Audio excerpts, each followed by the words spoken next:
আসসালামু আলাইকুম, কেমন আছেন আপনারা? আশা করি আল্লাহর রহমতে আপনারা অনেক অনেক ভালো আছেন। তো এই যে বন্ধুরা, আমি এখন যে জিনিসটা খাচ্ছি এটা মূলত আমাদের এই আঞ্চলিক ভাষায় বলা হয় ডাউলের বড়া। এটা মাত্রই আম্মু বানাইলো আমার জন্য। এটা আমার খুবই ফেভারিট। দেখতে পাচ্ছেন আমার সামনে প্রায় 1 প্লেট ডাউলের বড়া আম্মু ভেজে মাত্র আমার সামনে দিয়ে গেল। খাচ্ছি, এটা অনেক গরম। আর এটা মূলত রমজান মাসে আমাদের বাসায় ইফতারের সময় প্রতিদিন এটা বানানো হয়। আর ঢাকায় গেলে আমি এই জিনিসটাও অনেক মিস করি। তো আমি যখনই 4 দিন 5 দিনের ছুটিতে বাসায় আসি, তো আমি যে আম্মুকে যে ফেভারিট ফুডগুলো রান্না করতে বলি তার ভিতরে এইটা একটা। তো এই কয়দিনে আম্মু আমাকে আমার পছন্দের অনেক কিছুই খাওয়াইছে, যেমন ভুনা খিচুড়ি গরুর মাংস দিয়ে, সকালবেলায় কালাইয়ের রুটি মরিচ দিয়ে, তাছাড়া বড়ি দিয়ে রুই মাছের ভুনা। আর এই যে এইটা এখন খাইতেছি, এইটা যে আমার কি পরিমাণ ভালো লাগে। আমি অনেক জায়গায় ঢাকার ভিতরে ঢাকার বাইরে আমি অনেক জায়গায় পেঁয়াজু খেয়েছি, কিন্তু গরম গরম এই জিনিসটা স্বাদ একদম অন্য লেভেলের।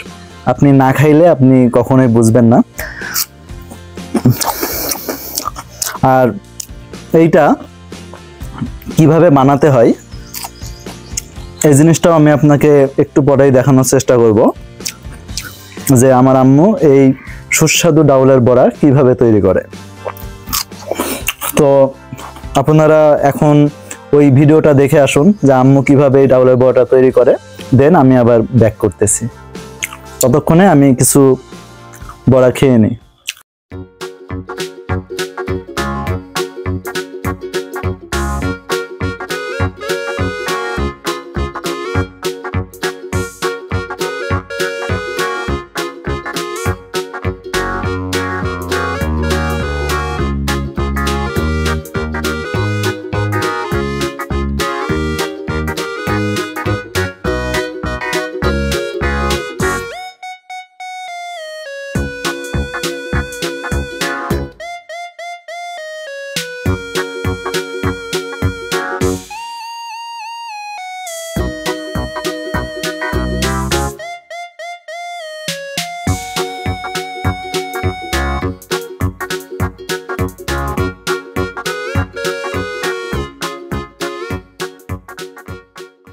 তো আম্মুর এই বড়া বানানো ভিডিওটা আপনাদের কাছে কেমন লাগলো অবশ্যই আমাকে কমেন্ট করে জানাবেন।